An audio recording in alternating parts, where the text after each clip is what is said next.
पश्चिम बंगाल की राजनीति में ममता बनर्जी और उनकी पार्टी तृणमूल कांग्रेस टीएमसी बनाम भारतीय जनता पार्टी बीजेपी की टक्कर बीते एक दशक से लगातार तेज होती जा रही है। यह मुकाबला केवल सत्ता का नहीं, बल्कि विचारधारा, संस्कृति और राजनीतिक शैली का भी है। एक ओर ममता बनर्जी स्वयं को बंगाल की अस्मिता और संघीय ढांचे की रक्षक के रूप में प्रस्तुत करती हैं, वहीं दूसरी ओर बीजेपी राष्ट्रवाद, मजबूत केंद्र और परिवर्तन के एजेंडे के साथ मैदान में उतरती है। ममता बनर्जी ने 2011 में 34 साल के वाम शासन को खत्म कर बंगाल की राजनीति में ऐतिहासिक बदलाव किया।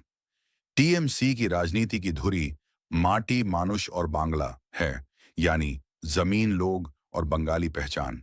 ममता ने खुद को एक जमीनी नेता के रूप में स्थापित किया, जो सादा जीवन, संघर्ष और जनता से सीधा संवाद रखती है।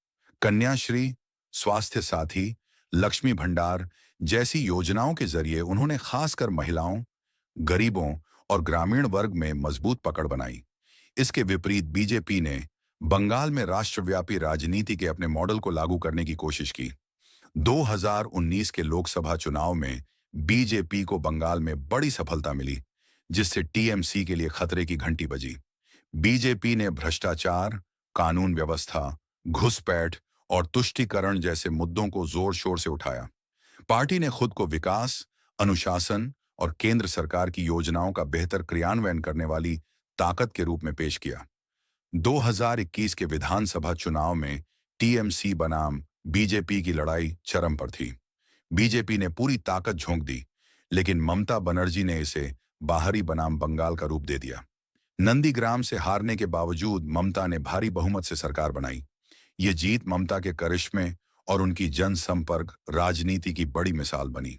हाल के वर्षों में केंद्रीय एजेंसियों की कार्रवाई, नेताओं के पार्टी बदलने और लगातार आरोप प्रत्यारोप ने इस संघर्ष को और तीखा किया है।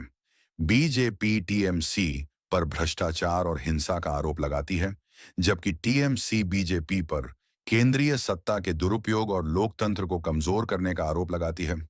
खेला हो बे और जय श्री राम जैसे नारे इस राजनीतिक युद्ध के प्रतीक बन चुके हैं। कुल मिलाकर ममता बनर्जी की टीएमसी बनाम बीजेपी की लड़ाई बंगाल की आत्मा, पहचान और सत्ता के भविष्य की लड़ाई है। यह संघर्ष आने वाले वर्षों में भी बंगाल की राजनीति को दिशा देता रहेगा, जहां जनता तय करेगी कि वह ममता के क्षेत्रीय नेतृत्व को चुनती है या बीजेपी के राष्ट्रीय विकल्प